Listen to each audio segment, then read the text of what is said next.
আহ, আমি আহ, আমি ভাবিছিলোঁ, আমি আশা কৰিছিলোঁ যে আমি বিৰোধী ঐক্যমঞ্চই অসম সন্মিলিত মৰ্চাই যদি একেলগে নিৰ্বাচন খেলিলোহেঁতেন, তেতিয়াহ'লে আমি 4টা বিধানসভা সমষ্টিত জিকিব পৰা অৱস্থাত আছিলোঁ। তো বিৰোধী ঐক্যমঞ্চই সেই 4টা বিধানসভা সমষ্টিত আমি জিকিব পাৰিলোহেঁতেন, কিন্তু কংগ্ৰেছে তাতকৈ বেছি ভাল কৰিম বুলি ভাবি 5টা সমষ্টিত জিকিব পাৰিম বুলি ভাবি তেওঁলোকে বিৰোধী ঐক্যমঞ্চ ভাঙি দিছিলে। এতিয়া কিন্তু দেখিছোঁ যে কংগ্ৰেছে ফলাফল ভাল কৰিব পৰা নাই।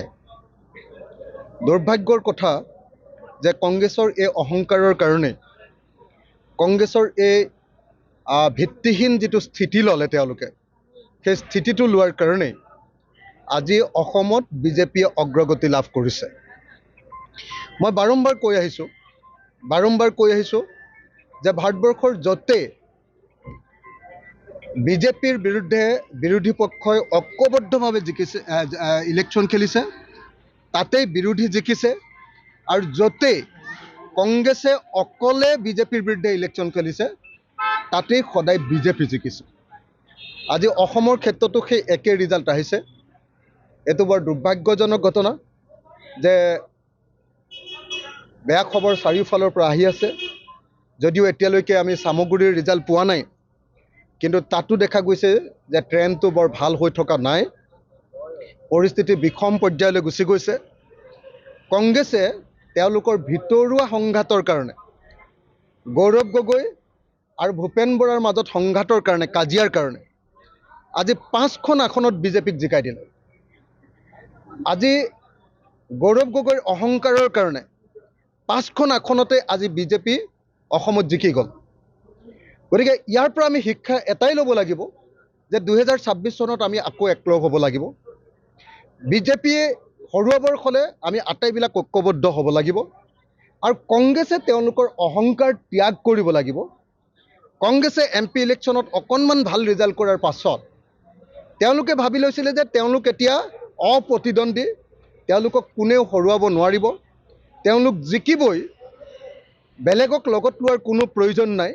সেইবুলি যিটো কংগ্ৰেছে ধাৰণা কৰি ল'ব খুজিছিলে, সেই ধাৰণাটো যে ভুল, আজিৰ ৰিজাল্টে তাকেই প্ৰমাণ কৰিলে। আৰু গৌৰৱ গগৈৰ অহংকাৰৰ ওপৰত এইটো এটা বৃহৎ, মই ভাবোঁ, আঘাত এটা।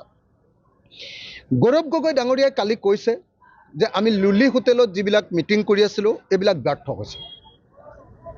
লিলি হোটেলৰ মিটিং আমি কৰা নাছিলোঁ। লিলি হোটেলৰ মিটিং মাতি নিছিলে কংগ্ৰেছে, আমাক মাতি নিছিলে জিতেন্দ্ৰ সিঙে, আমাক মাতি নিছিলে ভূপেন বৰাই।